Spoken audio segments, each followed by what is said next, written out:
Hey everybody, welcome to the top 10 games for 2018 by yours truly. This is going to be a little bit different style for me, at least over the last couple of years. The last, I think 2 years, I just did like a straight top 10. Where in years past, I kind of broke things up into more relevant categories and things like that. So I'm very excited. This has been a very good year for gaming, at least for me. And so I've broken things into 5 categories. And I'm going to kind of have like 2 from each category, but with like a third and then like an honorable mention, which I'll talk briefly about.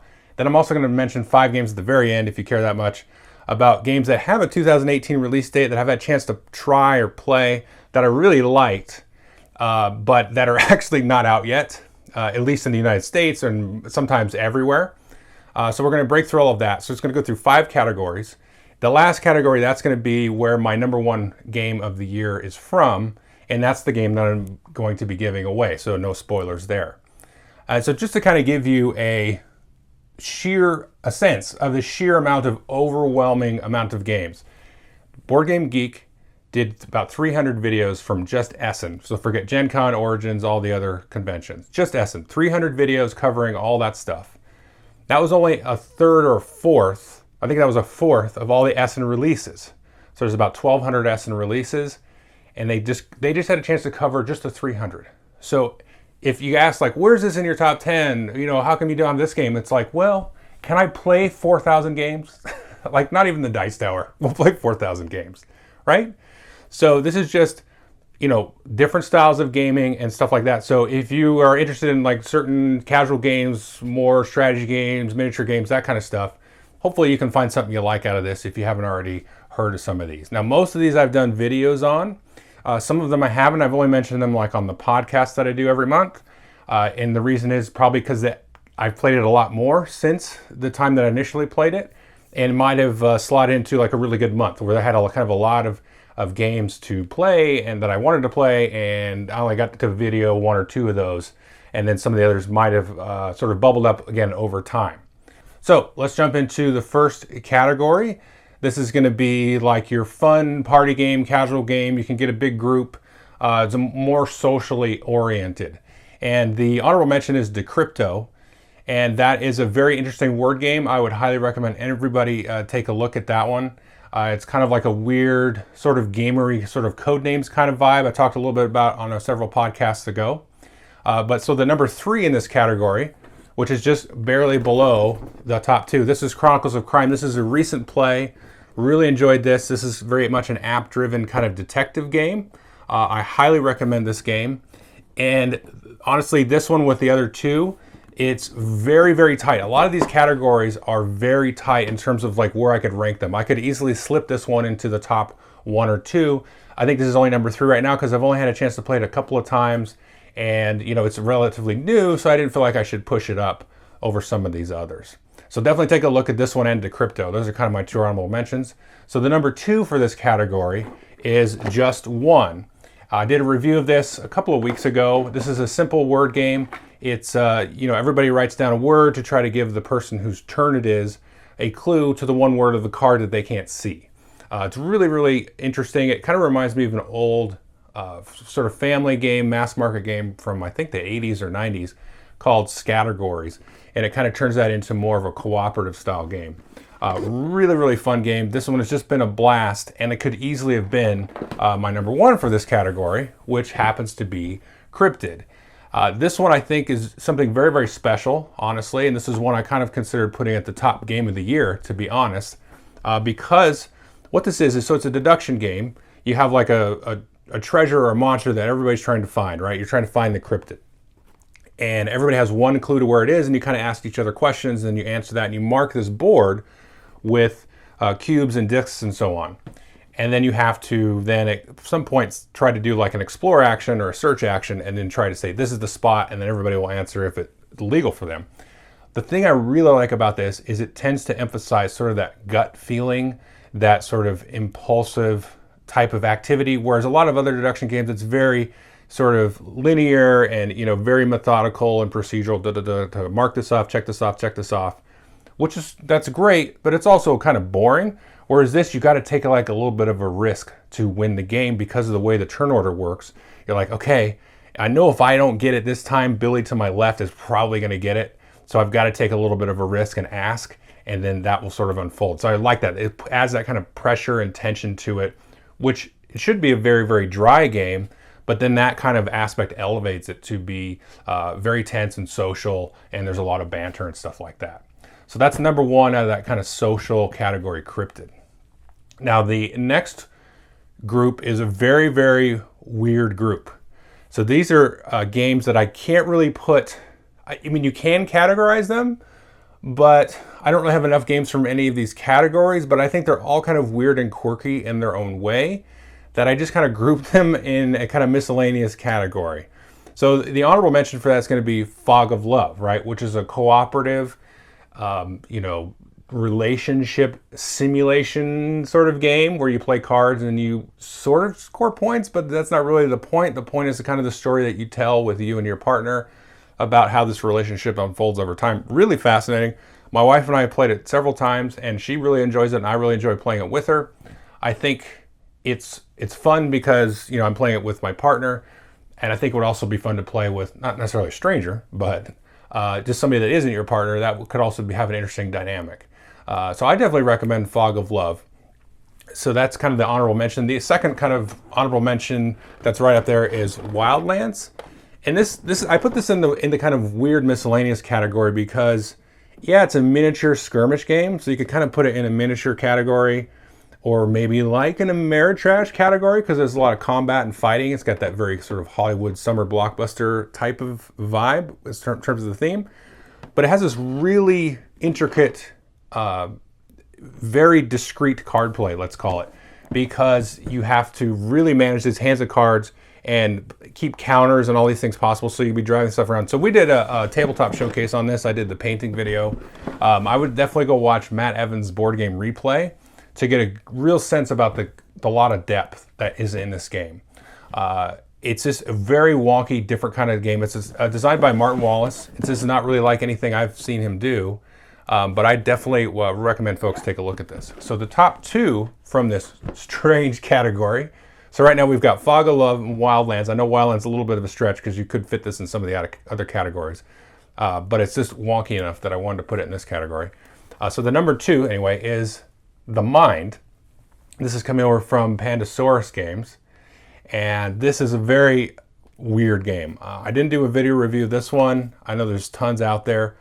This is a game where you don't really talk, but you can kind of make emotions and make faces and grunts and things.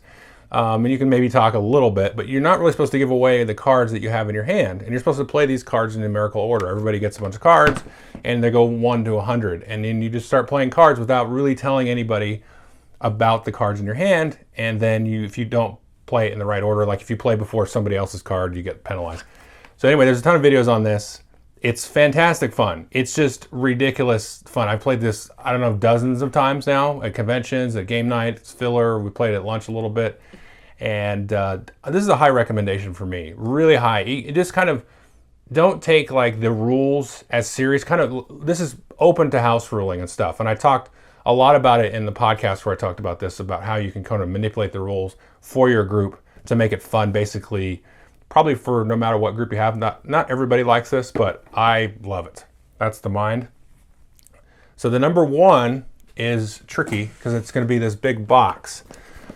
So inside this box, I have a bunch of Warhammer Champions cards. So this is a new CCG that just come out this year, and it has an app that goes with it. I've got 2 booster boxes, and I got all the starters from. I got those from Play Fusion, and so I've really gotten into this game, like way into it. Now, granted, I've got like hundreds and hundreds of plays on the app, and probably about a dozen at most in real life. So most of the plays have been on the app, although, hey, I mean, I'm down to play this in real life anytime. It's a wonder. This is another one, along with Cryptid. All of these kind of tops of categories, yeah, all of the tops of each of these categories were right in my game of the year running. This one was certainly there. The thing that's cool about this, you get the cards, you can scan the cards into the app, so now you own the cards in the app, and you can use those in the decks, and you can play the decks online. The app also has like sort of raids and campaigns that you can go on. You can play against really hard, well, sort of, once you get good at the game, they're not as hard, but they're difficult AI decks that kind of cheat and start with some bonuses before you start playing even. And so on. So you can go through like these campaigns and you get bonus rewards and unlock achievements and all this stuff. And then it has like a ranked ladder system where you can play online and kind of rank up. So the thing is really cool is I can go play in the deck there and then like build the deck out of these cards and go play and tweak and stuff. And then I've just you get rewarded with like cards and cards and cards online. Like I haven't spent a single cent on the app. And I have like so many cards and things just from playing lots of games and doing the daily missions and stuff. But you can play all that online and you can make your deck in real life and then take that and play it. So you can kind of like practice with this one. I have this one chaos deck that I really like. And I must have played that deck like, I don't know. I'd have to go check. Probably 100 times, close to that. So now I can like, I'm going to go build this deck here because I'm starting to do really good with it. And now I've got this deck that I can play with people. And just the whole ecosystem of everything, the social interaction and all that stuff. There's very, very active forums and a couple of fan sites and stuff. And the gameplay is just, it's so good. Like I've just become so overwhelmed with how much I really do enjoy the gameplay. I did the review of it some time ago and I was like, this is very good. I'm intrigued to see how this will turn out. Now we're into its second set and you're really starting to see lots of layers of depth in terms of strategy and gameplay. And honestly, it's starting to really remind me of Necromunda, where you have the way that the metagame kind of works and you have these champions out and sort of like these different lanes, which is sort of like you could go and sort of try to, hack the different it's been so long since I played Netrunner, like hack the different lanes and the different ice and stuff. So in a sense, your brain kind of starts to work that way. You're like, he's got these champions out, so he's probably playing a deck like this because I've seen this a few times. And so you start to, even the placing the champions at the beginning and starting to organize, okay, well, I'm going to hopefully play a lot of spells down this lane because they're going to get some bonuses because of these things. It's just a lot going on. And I played some very cool decks going up the ladder on the kind of the competitive stuff, and I'll play like, he's just playing that Gordrak deck that I've always seen, but he plays it way differently because once you get up the ladder, like people are really exploring how to play the decks. They're not just piloting on autopilot based on sort of the the normalcy of the competitive play. And it does he just drew cards for like the first 3 rounds, and I'm like, I'm in trouble because like he's setting up some trap for me. So anyway, so lots of layers to that. That's Warhammer Champions. And so the next category here, see if I can pull these over without spoiling what's in here, is going to be, this is like a purely miniatures game. So this is all miniature style games, which Wildlands could fit in, but the card playing stuff kind of kicks it out of that pure miniature stuff. So the honorable mention for this is The Edge Dawnfall, which I think that just went back up on Kickstarter for the second time.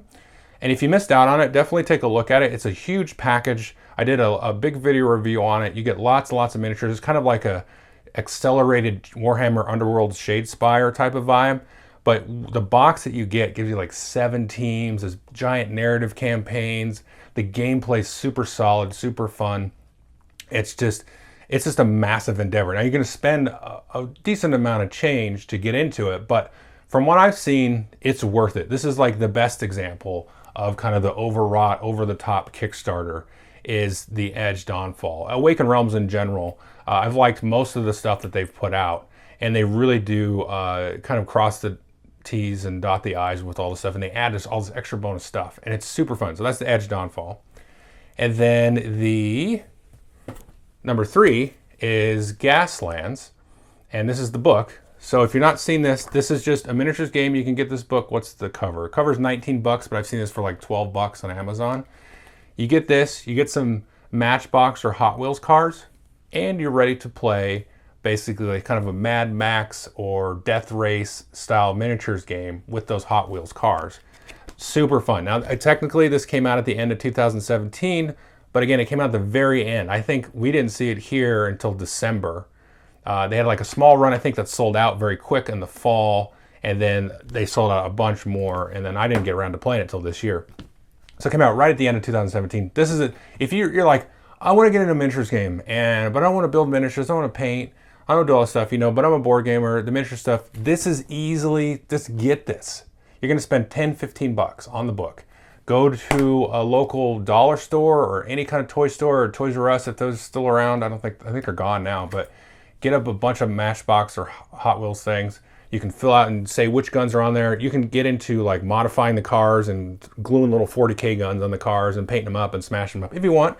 Or you can just use the cars and then, you know, set up a little 3x3 space and then play through a race and stuff. It's super fun. The system is very, very cool. It uses kind of like an X-Wing template movement style system. It's just a blast.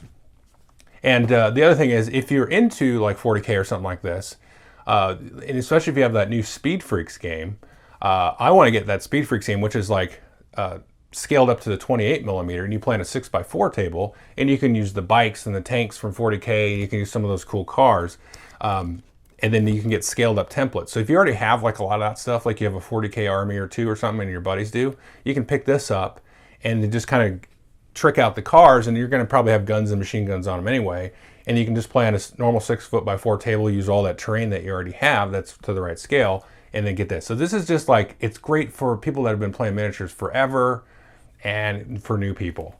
So that's Gaslands. And so now, kind of my top 2 for this is, and I'll kind of summarize my top 10, but it won't be in order except for number 1. So my number 2 for the miniatures category is going to be Kill Team. And these two, this number 2 and number 1, again, in this category, I could have interchanged them. Now, Kill Team is amazing. I had a chance to play this several times over the year, and it's a small skirmish 40K game. You can go get a new Kill Team for $35-40, and you get the box. You can tweak, trick them out as you want, and then somebody has to have the rule book, of course. You can go get this starter set. Starter set doesn't look like it's available, and I don't know that it's going to stay in print. You might just have to go get the rule book and then go back, buy the Death Watch Kill Team book or whatever you want to buy, or go buy the Thousand Suns Marines. I think it sells like $35 for that, and you got more than you need for a basic game of Kill Team, and then you get the book and stuff. It's really fun. It's a very, very solid rule system. I talked a lot about it in my video. I'm going to try to do some battle reports of this. I've done some Age of Sigmar battle reports this year. I'd like to do some of these for Kill Team.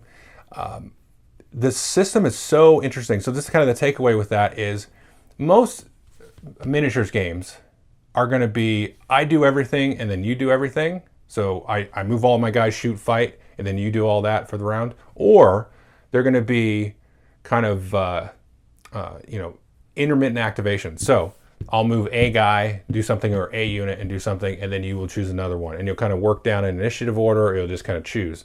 So it's kind of the back and forth. This is the hybrid of that.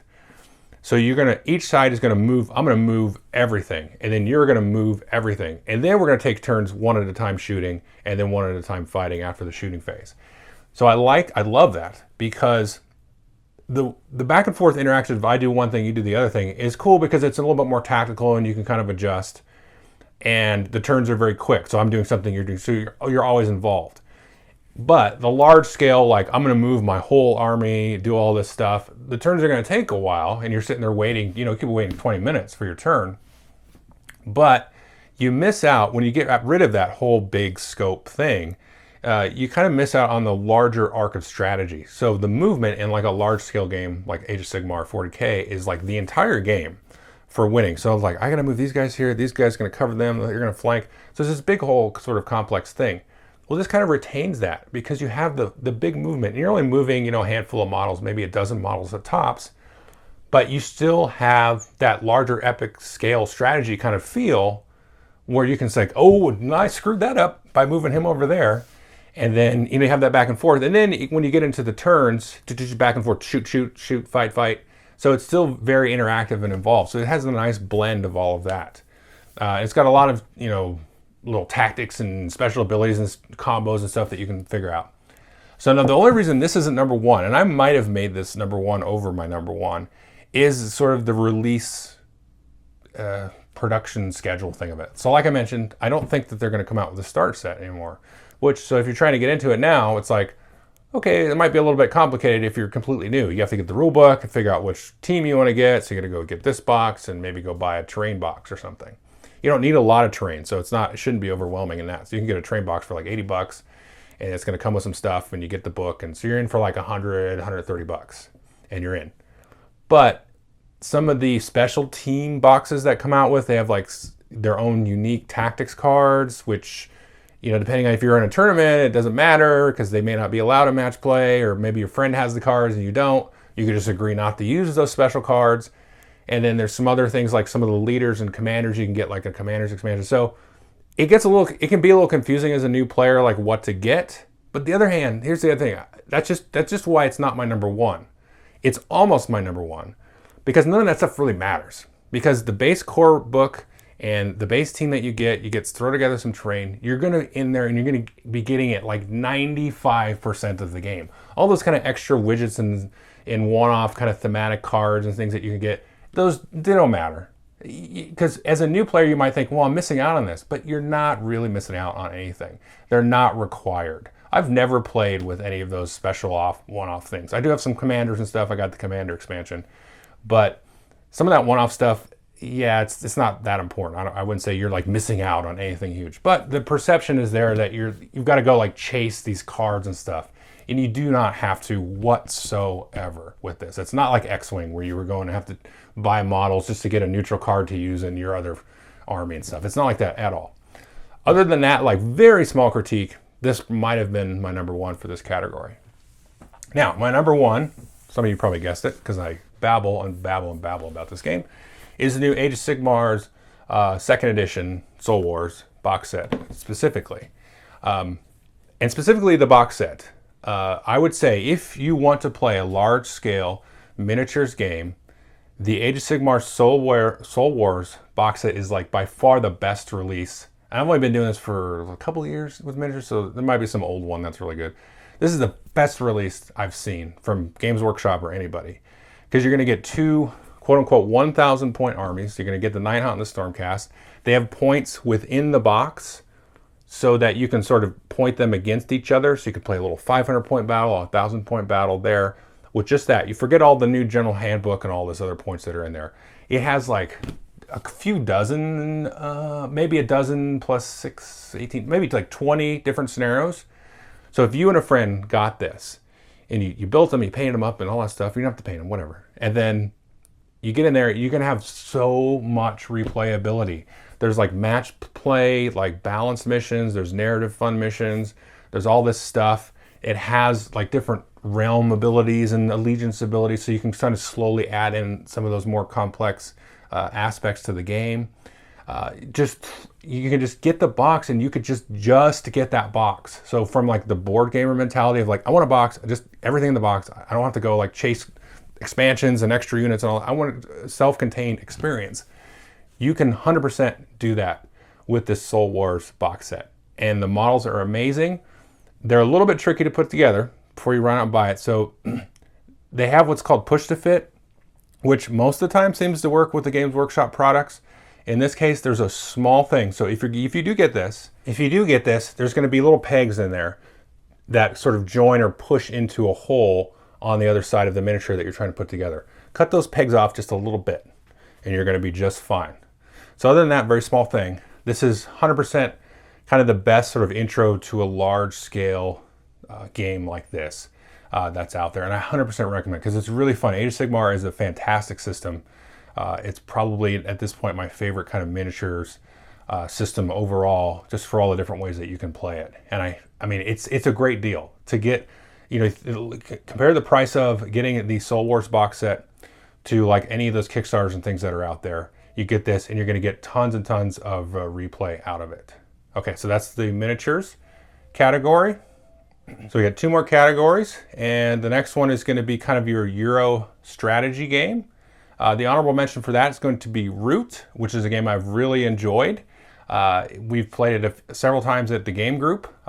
Some of us more than others. I'm not one of the ones that played it a bunch, but the groups really, really enjoyed it at game night, and I've also really enjoyed it. The only reason this was a very kind of tight year for all of this stuff, probably the tightest, just because that's kind of like my bread and butter. My DNA is kind of in that Euro stuff.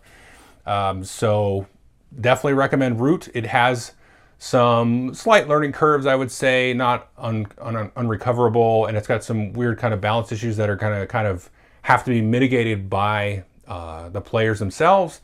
And so if you have somebody experienced, they should hopefully kind of help players along with that kind of idea. But it's a very, very fun, innovative, new and fresh design. So the next one, which would be like the number 3 of the other honorable mention, has a similar theme because it's anthropomorphic animals, and this is Everdell. And this is sort of a card game style game. So, sorry, it's like Imperial Settlers or 51st State or maybe Race for the Galaxy, although not as complex as those. It's you're playing animal cards in front of you, and there's like you're building buildings and putting worker cards in there, collecting resources, that kind of thing. It's very kind of, you've seen this before in Euro games. It's got some very interesting ways that it kind of paces the game out, and like the rounds aren't quite as even. So go check out the video review for, I don't want to get mired in mechanics, because that's one thing with these Euros is like I can talk for a long time about all the mechanics. But it's very cool, very interesting. The pacing's different. So the mechanics themselves are not really that new, but just kind of the way the flow and the pace of the thing works is very, very, very interesting. And it's very accessible. I played this with the family and the gamer group, and most everybody has liked it. So my number 2, though, this is a newer one. This is Forum Trajanum. I think this one may not actually hit the United States. It's probably hitting it like right now. The release date's kind of come back and forth. But I've got it, and I think it's out now. You can almost call this a 2019 release. Yeah, so anyway, I really like this game. This is a new Stefan Feld game. It is fantastic. It's kind of, to me, a return to form of some of his older games. It's got a lot of things to kind of pick apart. I just did a review of it, I think last week or the week before. Go take a look at that review. There's a few other reviews that are starting to trickle out now. Take a look at one of those too as well. Really interesting mechanic. The basic core of the game is dead simple. You draw 2 tiles, look at one, pass the other, you get the other from your neighbor on the left, choose the tile, which just allows you to collect some kind of resource, and then you build a building, and that's it. But then there's like 40 layers of scoring on all of those decisions. So I love that. There's a lot of like mitigating things you can do. You can get things to like draw different tiles or get extra resources out of the tiles and things like that. But I highly recommend this. Another one, it's very mechanic. This is very abstract. There's not really any theme to it at all. Although, I don't know, he gets kind of a bad rap with some of it. Like there's a little trickle of theme into his games. Whatever, fight me about it. I don't know. I think there's like a tiny layer of them, like completely themeless. It's a little bit there. So Forum Trajanum, I definitely recommend that game for sure. So the number 1 here, and frankly, this is kind of the clear winner in this particular category. The other categories have been close. This is the box for Lancashire, but I have both games in here, Brass Birmingham and Brass Lancashire. I just like this cover better. So I have both editions, but specifically, Brass Birmingham is the edition that I put at the top. It's a new edition of Brass. They just released Lancashire, which is basically the old version with some very small rules tweaks. And then Brass Birmingham, which is the one that I want to highlight, is a new map, a bunch of new rules and stuff like that. I did a review for it. Highly recommend Brass Birmingham. If you like Euros, if you've liked Brass or Age of Industry, or you like some of the more old school Euros where a little bit more about like economics and things like that, yeah, this is one of those. I would just talk probably a long time about mechanics and be kind of boring. But this is a very cool, tense, kind of fun, capitalist exploitation theme economy game. Super fun. Looks gorgeous. The new edition is just fantastic looking. So anyway, I highly recommend Brass Birmingham. So just to kind of do a quick recap, I'm going to forget the honorable mentions. So we've got Just One Encrypted. That's in the top 10. We've got The Mind and Warhammer Champions. That's in the top 10. We've got Kill Team and then Age of Sigmar Soul Wars. That's in the top 10. And we've got Forum Trajanum and Brass Birmingham in the top 10. And I know a couple of you are like, you want me to always do a top 10 because I get emails. What would you actually be your top 10 from this? So I'm giving you that now. I'm not going to give you the order though because I'm a stinker. So those are the top 10. And then we're going to have these next 2. One of them is going to be the number 1. So people that build those geek lists to like score them and stuff, figure it out. So now we're in the top category. The top game of this category will be the giveaway game. And this is kind of like, I call it Ameritrash. A lot of people call it Ameritrash. Just come up with some other dumb words for it. I like to call it like the Hollywood blockbuster theme, because I know Ameritrash, I guess it sounds offensive, but I'm an American, so it's like, not that offensive. It's a word. So this is like your Hollywood blockbuster, summer blockbuster, smash in the face. Usually you're fighting each other, killing each other, or you're wrecking the place. You may not be fighting each other, but there might just be pulpy kind of themes and stuff. So very like Hollywood style summer blockbuster things. Whatever, Ameritrash. So the honorable mention here is Rising Sun. And I love this game. Like, this is maybe the tightest category. Yes, this is definitely the tightest category. So Rising Sun easily could jump up into the top 10, with all these other games. Really enjoyed this game. It's kind of like the sequel to Blood Rage, the spiritual successor to Blood Rage, and so on. Really enjoy it. Got a cool kind of riff on all the diplomacy stuff. Definitely take a look at that. So then the next one here, this is kind of what iced out Rising Sun. This is Lords of Hellas. This is another Awakened Realms game. I talked about the Edge as an honorable mention earlier. This is, I think, my favorite dudes on the map style game. So it's weird ancient Greece, but with futuristic technology. And it has a slight, very thin layer of like a civilization style game vibe on it, because you build up your troops and your cities, and there's not like a technology tree or anything. It doesn't get too in depth in that way. But you have like a little superhero kind of Greek character running around doing quests, and then helping out your guys and everything. And you're trying to build these different monuments to the gods and all that kind of stuff. It's really fun. Some of the mechanics they've chosen here are very, very smart, very in that Euro vibe of little tricksy mechanisms to play. Really love this game. So this is another one. Yeah, it would be in the top 10, but these next two games, they're just, I feel like, because I don't want it to poop on Lords of Hellas. I'm like, okay, this game is so good. We've been playing it. So, but forget it. I'm not sentimental. This next one's kind of heavy, so give me a break. All right. Hopefully I didn't jack the mic up there. Thunderstone Quest. Whew, this game is fantastic. You know what? I hated Thunderstone when I first played it. Well, I hate strong. I did not like it. I would rather play Dominion. I was like, this is not better than Dominion. Why does this exist? And, I would play other games like Ascension and other deck building games back then. And I was like, this Thunderstone is so boring.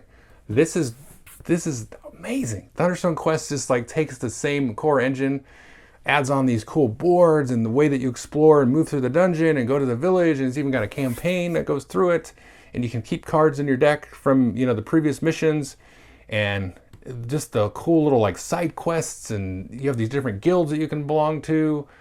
It's just so thematic. Now it's yeah, this is all this extra thematic stuff. And sometimes I think games just, in some cases, they have to take some time to bake. And so this would not exist without that initial Thunderstone that came out back in, 2010 or 11? It would not have existed, and we wouldn't have, just needed that extra development time. This game is so fun. I highly recommend. This is one of those that I think most game groups should be able to get into, because the deck building is very solid. So if you like that kind of deck building, the strategic part of that, then you're going to get into that. If you like kind of the thematic stuff, the dungeon crawl stuff, you're going to get into that. It's got a lot of kind of plug and play modules and things that you can use.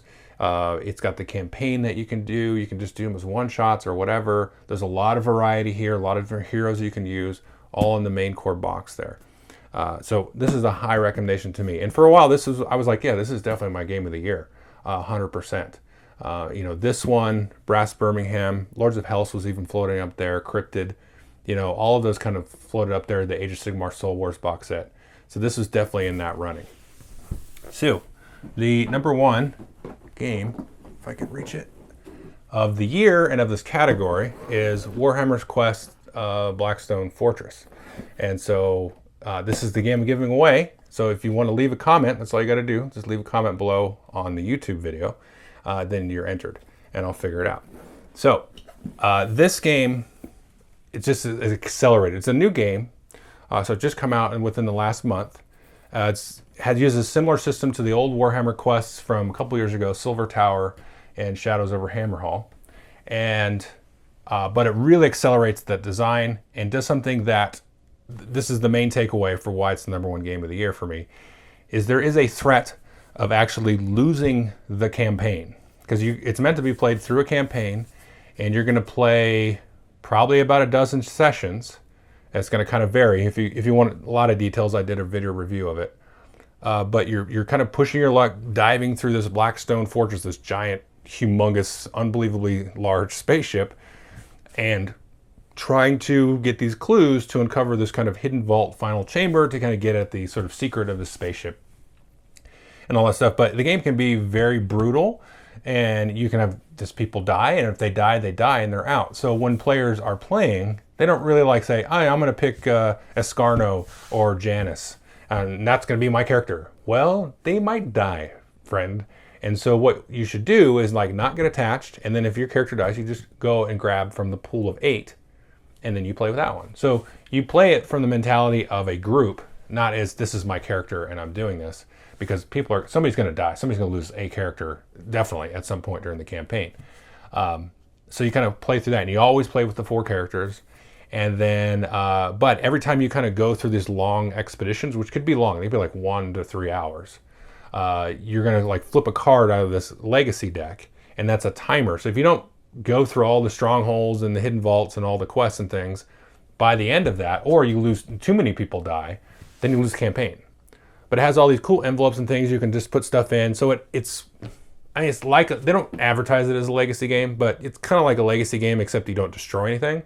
So it has all these different envelopes to put stuff in, basically.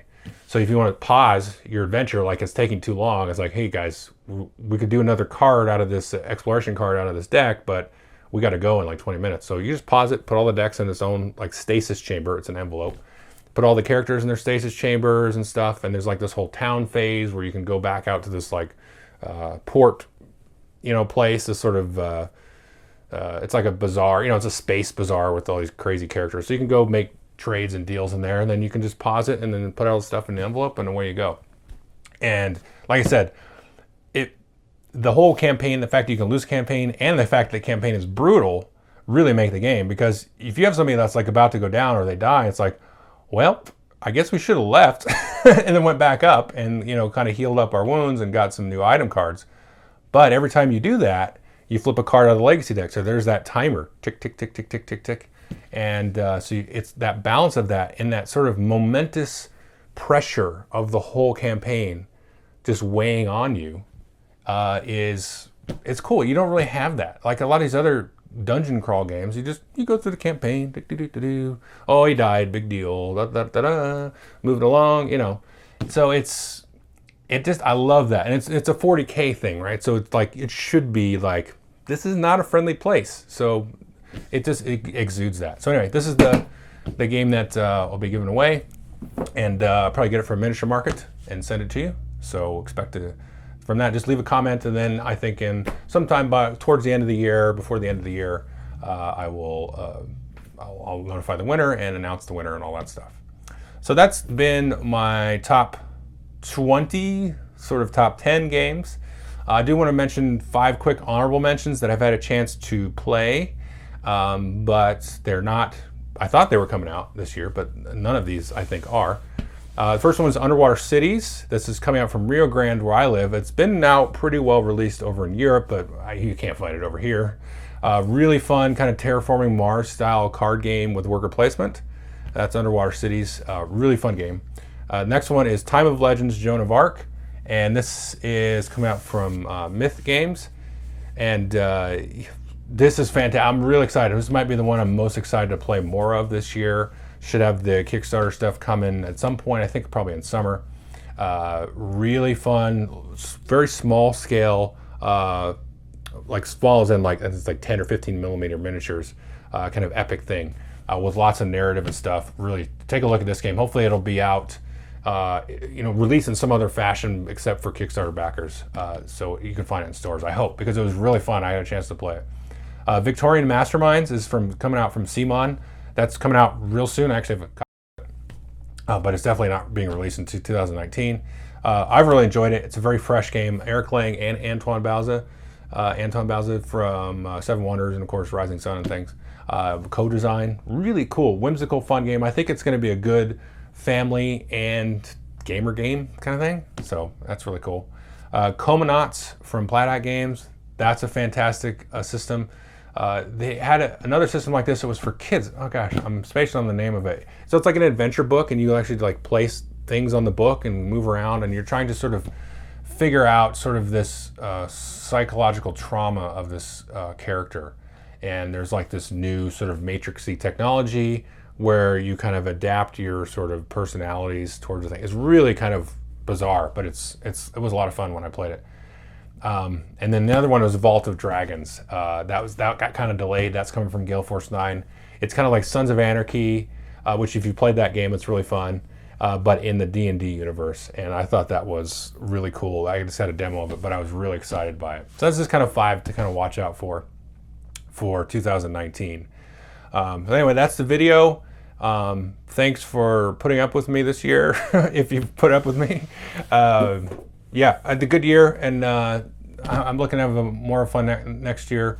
Been, whatever, I was kind of up and down with the whole video thing earlier in the year. I'm definitely much more relaxed about it now. Yeah, so I don't know. I don't know what to say about it.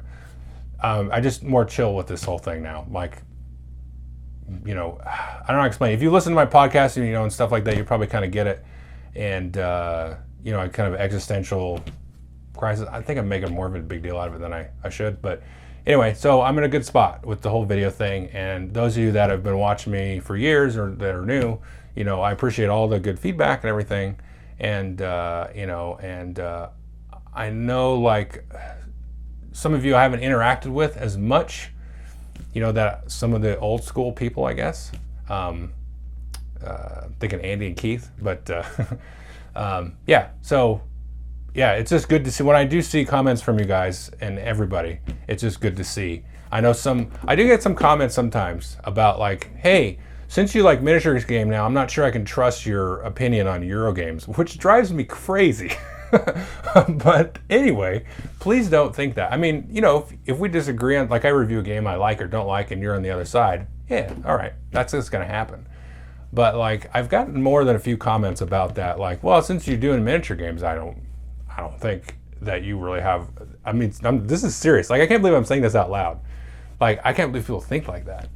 But I've gotten more than, I can count on 2 hands the number of comments that are like, hey, yeah, I was gonna have you review this game, but you do miniatures games now. And it's like, are you joking? Like, what, are you kidding me?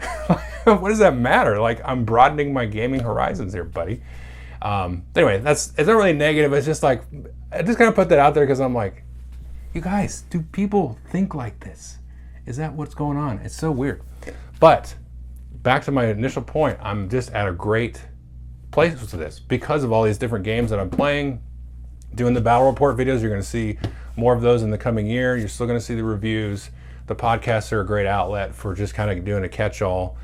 So definitely check out the podcast if you want. They go on YouTube and they go on the audio. But anyway, I just want to be thankful to everybody that leaves good feedback and constructive feedback, and just people I've run to conventions over the year.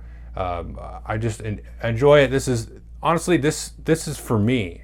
Doing the videos and stuff. I'm just being honest with you because it's not my job. I'm trying to make a job out of this. This is just for me. This is another part of my hobby. My hobby is going to my friend's house and playing games there, or playing games with my family or whatever, going to the store. That's a hobby too. Making the videos is a hobby. It's just fun for me. It's an outlet because I'm just a dork and I want to talk about games more than people at the game store and the game night want to hear about it. They're like, oh, what? Shut up. So this is why the camera's there. So I can just be a dork. And it's just a good outlet and it's a good process. And the battle report videos are a good creative process because I'm just playing with camera angles and equipment and stuff. And it's just, that's all it is. So I'm in a good spot with it. And I do appreciate all the good feedback over the last year and the years. And I'm just in a good spot. So I know earlier in the year, I was kind of a crybaby about things. I kind of apologize, but I mean, I meant what I said. And take care of yourselves. I love you guys, all of you. Okay.